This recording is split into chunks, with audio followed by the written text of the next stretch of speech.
करता क्या, इस कॉपी का नाम है कुच्चू, कुच्चू कॉपी। ठीक है, चलिए शुरू करते हैं। मचान क्या है भाई? मचान तुम जानते हो, स्कैफोल्डिंग बोलते हैं उसको। ठीक है, मचान क्या होता है? एक अस्थायी संरचना होती है। मचान कुछ नहीं है, देखो यहाँ बल्ली खड़ी किए, पटरा बांधे, एक ऐसा प्लेटफॉर्म बना देना जिस पे मिस्त्री खड़ा होकर काम कर सके। ठीक है, वही मचान होता है। मचान क्या है? एक टेम्परेरी स्ट्रक्चर होता है, कुछ समय के लिए लगाते हैं, जब काम पूरा हो जाए हटा देते हैं, इसलिए इसको अस्थायी संरचना कहते हैं। नेक्स्ट क्वेश्चन देखो, नरम मिट्टी के किनारों को सहारा देने के लिए आपने खुदाई की, खुदाई करने के बाद गड्ढा हुआ, अब गड्ढे की मिट्टी वापस से उसमें अंदर न गिरे। ठीक है, उस नरम मिट्टी को रोकने के लिए लकड़ी के पटरे लगा दिया। तो मान लीजिए गड्ढा था, खुदाई किया, खुदाई करके मिट्टी साइड में लगा दी हमने, अब यहाँ पे लकड़ी के पटरे लगा दिए हमने ताकि अंदर मिट्टी न जाए। ये कहना चाह रहा है। देखो, नरम मिट्टी के किनारों को सहारा देने के लिए जो कि 10 मीटर से अधिक गहरी न हो, गड्ढा कितना? 10 मीटर का। ठीक, और प्रत्येक चरण के अंत में एक खसका प्रदान करने के लिए खाइयों की प्रकाष्ठ की विधियाँ, समझ में आया? लकड़ी की क्या कर देते हैं? लकड़ी की सीट लगा देते हैं, उसे कहते हैं वर्टिकल सीटिंग। इस विधि को क्या कहते हैं? Vertical seating. द्वारा देखो, नरम मिट्टी के किनारों को सहारा देने के लिए जो कि 10 मीटर से अधिक गहरी न हो और प्रत्येक चरण के अंत में एक खसका प्रदान करने के लिए खाइयों की प्रकाष्ठ की विधि क्या कहलाती है? तो खाइयों में प्रकाष्ठ की विधि होती है, उसे कहते हैं vertical sheeting. Next, single flying शोर। सिंगल फ्लाइंग शोरिंग जो होता है, शोरिंग, उसकी गहराई क्या होती है? स्पष्ट पार्ट की 1/3 और चौड़ाई 1/5। तो याद रखना, सिंगल फ्लाइंग शोर में जो गहराई होती है वो 1/3 होती है और जो चौड़ाई होती है 1/5 होती है। याद रहेगा, सिंगल फ्लाइंग शोर में गहराई होती है 1/3 और चौड़ाई 1/5।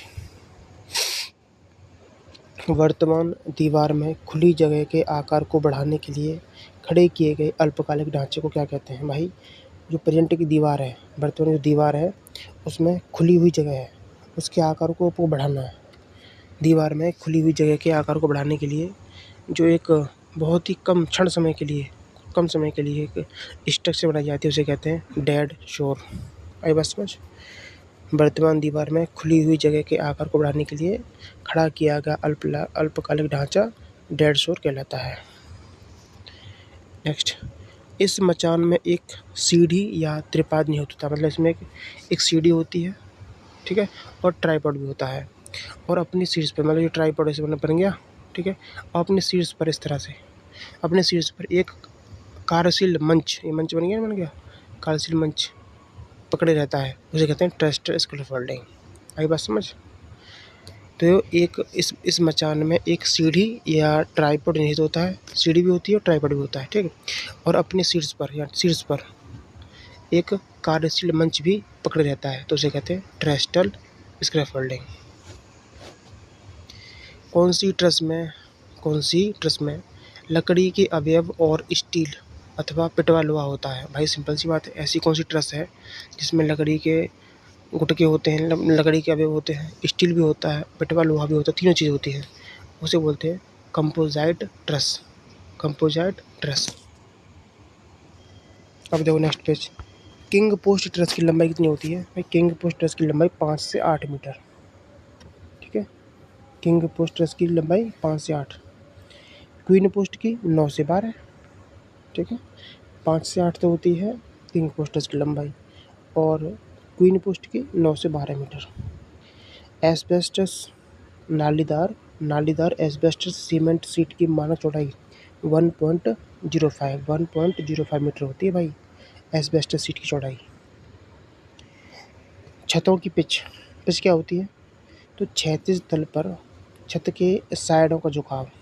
ठीक है, पिच क्या होती है? क्षैतिज तल पर छत के साइडों का जो किसी एंगल पर झुकाव होता है उसे छतों का पिच कहते हैं। क्षैतिज तल पर छत के साइड का झुकाव छत की पिच कहलाता है।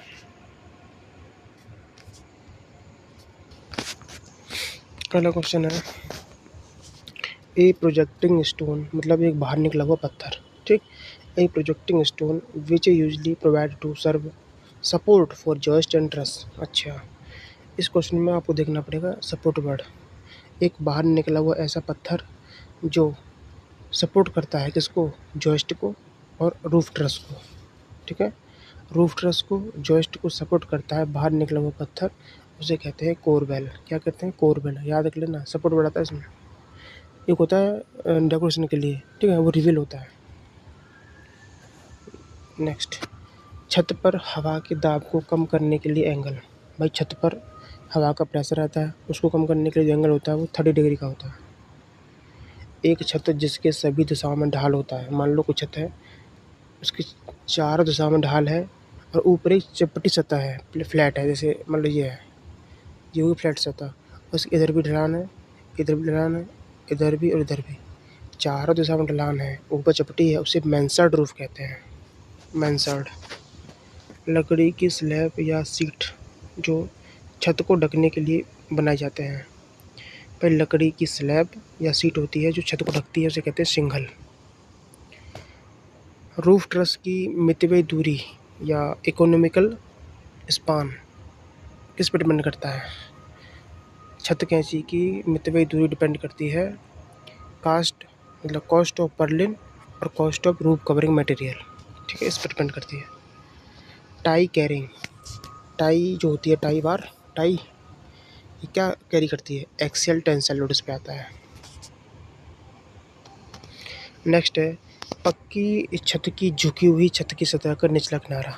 देखो कोई पक्की छत है, उसकी झुकी हुई, यहाँ से देखो, झुकी हुई छत की सतह का निचला किनारा क्या कहलाता है, ईवस। किसी भी स्लोप्ड रूफ जो होती है उसका सबसे निचला किनारा जो होता है वो ईवस कहलाता है, ठीक है ना, पढ़े ना। ऐसे ये देखो, मान लो ये ट्रस बनी हुई है, ठीक है। अब यहाँ पर सबसे अंतिम किनारा जो है ये वाला किनारा, ये ईवस कहलाता है। विच support the covering material on slope roof, ये कह रहा है कि स्लोप झुकी हुई छत पर या ढालू छत पर जो कवरिंग मटेरियल है, कवरिंग मटेरियल मतलब जो उसको ढाक रहा है, वो मटेरियल पदार्थ उसको सपोर्ट प्रदान करता है, उसे कहते हैं पर्लिन। मतलब ढालू छत में कवरिंग मटेरियल को सपोर्ट कौन देता है, पर्लिन। नेक्स्ट, किसी ढालू छत की उच्चतम लाइन जहाँ पर दो विपरीत ढाल मिलते हैं उसे रिज कहते हैं। ये ढालू छत है, ठीक है, किसी ढालू छत की उच्चतम लाइन, ये वाली लाइन, यहाँ पॉइंट, ठीक है, जहाँ पर दो विपरीत ढाल, एक ढाल ये यहाँ मिलते हैं ना, इसे कहते हैं रिज। अगर लंबाई 4.2 मीटर है तो इसका मतलब ये कपल क्लोज रूफ के बारे में बात करता है। तो कपल क्लोजर रूफ की लंबाई होती है 4.2 मीटर। ईंट, इस्पात और सीमेंट मसाले के साथ बनी चपटी छत रेनफोर्समेंट ब्रिक रूफ कहलाती है। भाई इसमें ईंट भी है, स्टील भी है, सीमेंट मसाला भी है, तो क्या बन गई ये चपटी छत बनती है। इसे बोलते हैं आरबी रूफ, मतलब रेनफोर्स्ड ब्रिक रूफ। वायु की दिशा के विपरीत दिशा में छत की ढलान के रूप में जाना जाता है, ये याद रखना। मान लो वायु की दिशा इधर से आ रही है, वायु इधर इधर इधर बह रही है, ठीक है, और छत का ढलान इधर है, किधर है, इधर इस साइड में। तो वायु की दिशा की विपरीत दिशा में छत की ढलान को कहते हैं leeward slope. The bedding block is generally provide at the end of truss. जो ये कह रहा है, एक ऐसा उसके बेड पर, रूफ ट्रस के बेड पर प्रोवाइड किए जाने वाला, ठीक है, ऐसा ब्लॉक क्या कहलाता है, टेम्पलेट। तो दोबारा, the bedding block is generally provided at the end of the truss. किसी भी ट्रस के एंड पर जो बेडिंग ब्लॉक दिया जाता है उसे कहते हैं टेम्पलेट। किसी भी ट्रस के एंड पर बेडिंग ब्लॉक को क्या कहते हैं, टेम्पलेट, याद रखना। लीन टू रूफ की लंबाई होती है 2.4 मीटर। देखो कपल क्लोजर की 4.2 है, इसी का उल्टा कर दो 2.4, तो लीन टू रूफ हो जाएगा वो। एक किंग पोस्ट ट्रस के दो लंबे तिरछे अवयव को क्या कहते हैं, प्रिंसिपल राफ्टर। सिंपल सी बात है, एक किंग पोस्ट ट्रस में दो लंबे तिरछे अवयवों को, वो क्या बोल रहा है, वो लंबे तिरछे अवयव, ये वाले जो होते हैं बड़े वाले, इसे प्रिंसिपल राफ्टर कहते हैं। नेक्स्ट है the construction of north light roofing is suitable for, ये कह रहा है जो हम कंस्ट्रक्शन करते हैं नॉर्थ लाइट रूफ का, कहाँ पे करते हैं, मतलब नॉर्थ लाइट रूफिंग का प्रयोग कहाँ पे करते हैं, नॉर्थ लाइट छत कहाँ बनाई जाती है, ये इंडस्ट्रियल बिल्डिंग में, ठीक है, औद्योगिक बिल्डिंगों में बनाई जाती है। नेक्स्ट, पर्लिन को फिसलन से रोकने के लिए ट्रस में फिक्स्ड लकड़ी का छोटा टुकड़ा कहलाता है क्लीट, गुटका। भाई पर्लिन जो होती है वो फिसल न जाए उसे रोकने के लिए एक लकड़ी का छोटा टुकड़ा लगाते हैं, उसे कहते हैं क्लीट। क्वीन पोस्ट ट्रस में वर्टिकल पोस्ट का शीर्ष क्षैतिज अवयव से जुड़ी है, उसे कहते हैं staining beam. Queen post truss में जो वर्टिकल पोस्ट का शीर्ष है वो क्षैतिज अवयव से जुड़ा होता है, किसके द्वारा, स्टेनिंग बीम के द्वारा।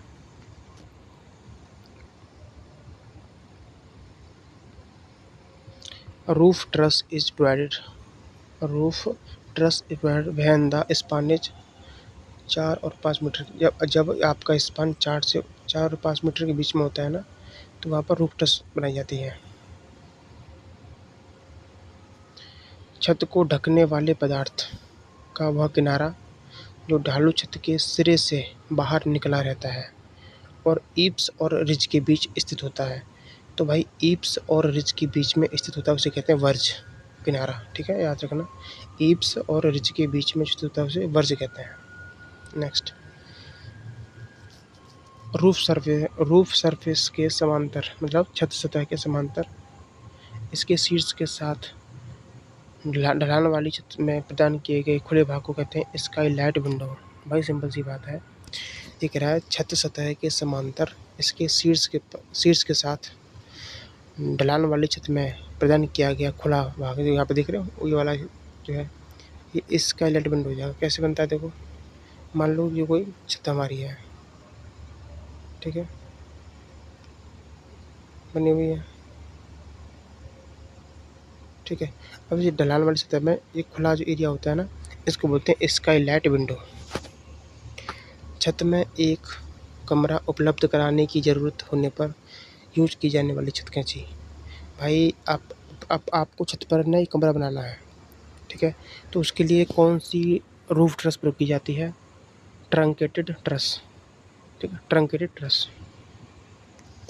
अगला क्वेश्चन है, ध्यान से पढ़ना। पहला क्वेश्चन इसमें ये बनता है कि स्ट्रेनर पोस्ट को आधार प्रदान करता है स्ट्रट, ठीक है, स्ट्रेनर पोस्ट को आधार कौन प्रदान करता है, स्ट्रट। और दूसरा क्वेश्चन क्या बनता है इसमें कि मुख्य राफ्टर को झुकने से रोकने के लिए ट्रस में किसका यूज़ करते हैं, जो मेन प्रिंसिपल राफ्टर होता है उसको झुकने से रोकने के लिए क्या लगाते हैं, जो तिरछा ब्रेस लगाते हैं उसे कहते हैं स्ट्रट। मुख्य राफ्टर को झुकने से रोकने के लिए ट्रस में यूज किया जाने वाला तिरछा ब्रेस क्या कहलाता है, स्ट्रट। और याद रखना स्ट्रट के अंदर कंप्रेशन फोर्स रेजिस्ट करने की क्षमता होती है, कंप्रेशन फोर्स रेजिस्ट करता है। पर्लिन क्या है, पर्लिन एक फ्लेक्सुरल मेंबर है, क्या है, फ्लेक्सुरल मेंबर। नेक्स्ट, कौन सा कैंची का सरलतम रूप है कौन सा ट्रस का सरलतम रूप है जिसमें ऊपरी और निचली जीवा और एक केंद्रीय लंबवत पोस्ट होती है।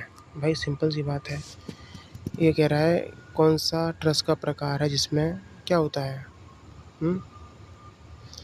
जिसमें ऊपरी और निचली जीवा और एक केंद्रीय लंबवत पोस्ट, ऐसे देखो ये केंद्रीय लंबवत है ना, केंद्रीय लंबवत पोस्ट होता है उसे कहते हैं किंग पोस्ट ट्रस।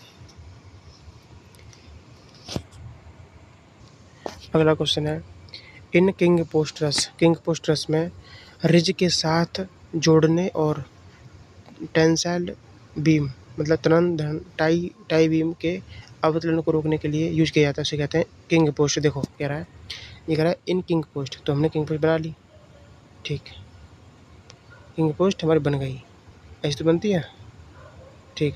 अब ये कह रहा है किंग पोस्ट ट्रस में रिज के साथ, रिज कहाँ, ये रहा, रिज के साथ जोड़ने, जुड़ गया रिज के साथ जोड़ने, और तनन धरन, तो तनन धरन ये है, इसके अवतरण को रोकने के लिए ये जो वर्टिकल पोस्ट है ना इसी को कहते हैं किंग पोस्ट, ठीक है। Tube separators are provided in, tube separator जो है कहाँ प्रोवाइड किए जाते हैं, स्टील के लिंटल में। ट्यूब, भाई अब ट्यूब जो होता है मतलब पाइप ये स्टील का होता है, तो ट्यूब सेपरेटर का प्रयोग स्टील लिंटल में करते हैं। Next, for span greater than, span अगर 12 मीटर से ज़्यादा है, it becomes economical to use steel truss.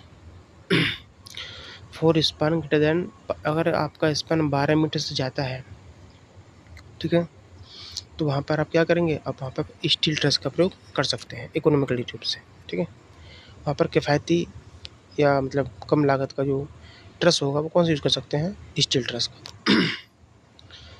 In pitched roof rafter are the member laid, लिख रहा है पिच्ड रूफ में राफ्टर कैसे लेड मतलब डाले जाते हैं। तो पिच्ड रूफ में राफ्टर जो होते हैं ना वो परपेंडिकुलर डाले जाते हैं, perpendicular to the ridge along ridge to eaves. ठीक है, परपेंडिकुलर होते हैं रिज के और रिज से ईवस तक चलते हैं।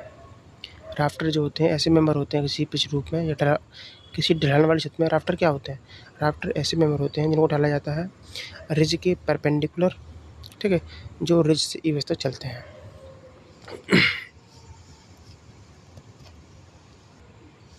नेक्स्ट है फ्लैट, जो फ्लैट रूफ होती है, ठीक, समतल छत, उसका स्लोप कितना होता है, 1/20 का होता है।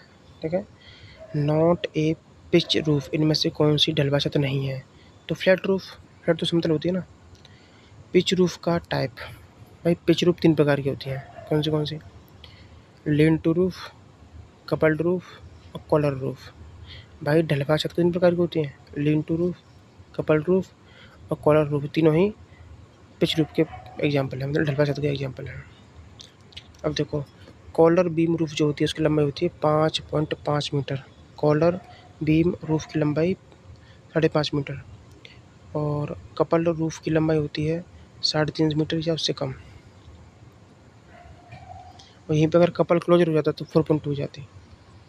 सिर्फ कपल बोला है तो 3.5 मीटर या उससे कम, और कॉलर बीम की 5.5। नेक्स्ट, गर्मी परावर्तक गुणों को बेहतर बनाने के लिए एक मेटल रूफ पर सिरेमिक की कोटिंग की जाती है। भाई गर्मी से बचने के लिए छत पर किसका कोटिंग करते हैं, सिरेमिक की। ये दिख रहा है तुम चित्र, ये वाला चित्र, इसे बोलते हैं कैथेड्रल ट्रस। कैथेड्रल ट्रस कैसे बनता है, देखो ये होता है ऐसे, ठीक है, ऐसे गया, ऐसे गया, ऐसे गया और ऐसे, ठीक, और एक फिर ऐसे, ये बनता है कैथेड्रल ट्रस। और ये है होवे। होवे में क्या होता है, होवे में ऐसे डंडा बीच में रहता है, ठीक, फिर यहाँ से शुरू करते एम बनाते हो, एम बनता है, होवे में बनता है एम। ठीक है, और फिंक ट्रस में क्या होता है, फिंक आसान होती है, फिंक में सेंटर से ऐसे, एंडर से ऐसे, उल्टा डब्लू, फिंक में उल्टा डब्लू और होवे में एम बनता है, फिंक में उल्टा डब्लू। नेक्स्ट है for the construction of fabricated structure which of the following is not used. कह रहा है फैब्रिकेटेड स्ट्रक्चर बनाने में किसका प्रयोग नहीं करते, तो फैब्रिकेटेड टाइल्स का प्रयोग नहीं करते। Not a type of terracing, इनमें से टेरेसिंग का प्रकार नहीं है, तो वो जगह वुडन टेरेसिंग, लकड़ी की टेरेसिंग नहीं करते हैं, वुडन टेरेसिंग। ढलवा छत को ढकने के लिए किस पदार्थ का प्रयोग करते हैं, नहीं करते, मतलब हॉट सीट का। भाई स्लोप रूफ को ढकने के लिए हॉट सीट का प्रयोग नहीं करते हैं। जब स्पान अधिक होता है तो एक छत के सामान्य राफ्टर को आलंबित करने के लिए क्षैतिज लकड़ी या इस्पात का अवयव पर्लिन कहलाता है। भाई कह रहा है जब आपका जो स्पान अधिक है, ठीक है, तो छत के राफ्टर जो होते हैं सामान्य, मतलब कॉमन राफ्टर, तो कॉमन राफ्टर को सपोर्ट कौन देता है, पर्लिन। याद रखना, कॉमन राफ्टर को सपोर्ट कौन देता है, पर्लिन। उस बीम को क्या कहते हैं जो पर्लिन के लिए आधार होती है, तो पर्लिन को सपोर्ट कौन करता है, प्रिंसिपल राफ्टर। भाई पर्लिन के लिए बेस कौन प्रदान करता है, प्रिंसिपल राफ्टर। नेक्स्ट, बरामदे के लिए बनाई गई छत, बरामदे में हमेशा लीन टू रूफ का प्रयोग करते हैं जो 2.4 मीटर होती है। The member which support the roofing material of tiled roof अब यहाँ बात टाइल्ड की हो रही है। अगर छत हमारी टाइल की बनी हुई है, ठीक है, और उसके ऊपर आने वाले रूफिंग मटेरियल को सपोर्ट करना है तो बैटन का प्रयोग करते हैं। किसका? बैटन्स का। डीपीसी के लिए सीमेंट मोर्टार का रेशियो 1:2 होता है और डीपीसी की तराई 7 दिन तक करते हैं। नेक्स्ट है not a damp proofing material method. इनमें से कौन सा डीपीसी का मेथड नहीं है? तो आंसर हो जाएगा गुनाइटिंग। गुनाइटिंग प्रक्रिया से डीपीसी नहीं होता है, ठीक है। डाइनिंग रूम के पास वाले छोटे कमरे को क्या कहते हैं? जहाँ बना हुआ खाना रखा जाता है, पेंट्री हाउस बोलते हैं, पेंट्री रूम। डाइनिंग रूम के पास छोटा सा कमरा बनाते हैं जिनमें हम बना हुआ खाना रखते हैं, उसे पेंट्री कहते हैं। उस कवर क्षेत्र को क्या कहते हैं जिसका यूज एक कमरे से दूसरे में जाने के लिए करते हैं? उसे कहते हैं कॉरिडोर।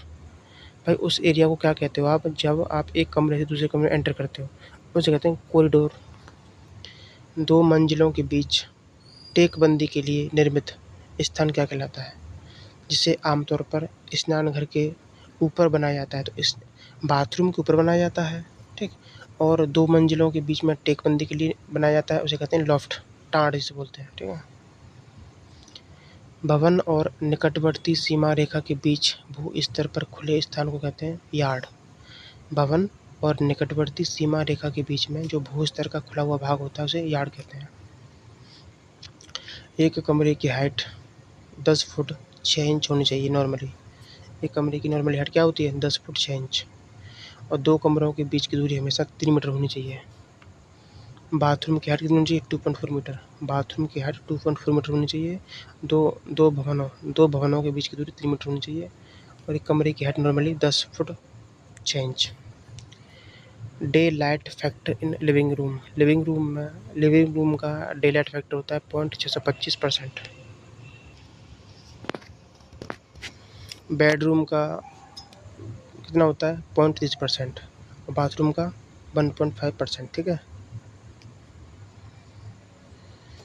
और क्लासरूम का हो जाएगा 1.9%। सब बता दिया मैंने आपको, ठीक है। बेडरूम का 0.30%, बाथरूम का 1.5% और क्लासरूम का 1.9%। पंचायती क्षेत्र में आवासीय भवनों के लिए मिनिमम पिछला सेटबैक क्या होता है?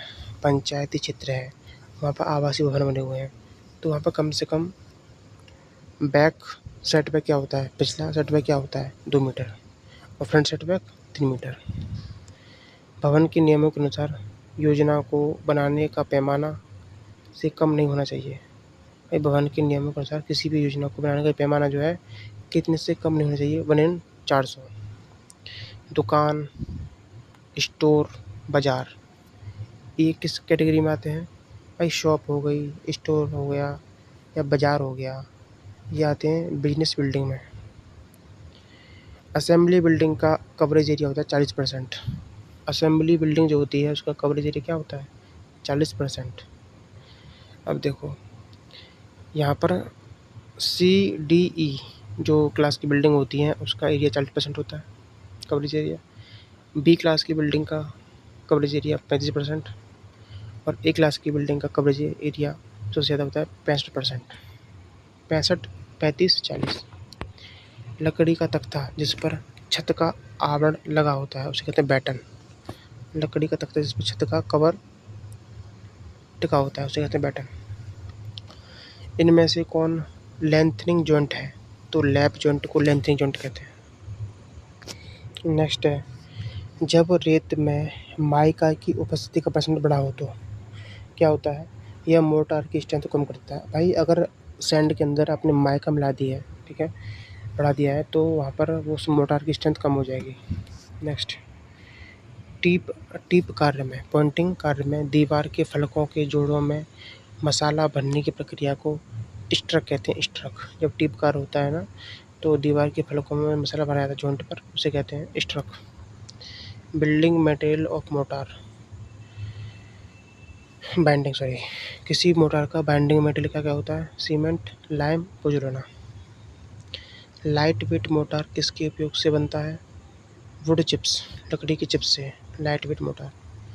कौन सा मोटार पानी के अंदर जम जाता है? लाइम। सीमेंट मोटर का यूज़ कहाँ किया जाता है? ब्रिक वर्क में करते हैं। मोटर की सेटिंग स्पीड किसके प्रयोग से बढ़ाई जा सकती है? मोटर की सेटिंग स्पीड को हम लाइम से बढ़ा सकते हैं। चिनाई में इस्तेमाल होने वाला मसाला एक छेका। भाई चिनाई में जो मसाला इस्तेमाल होता है वो एक छेका।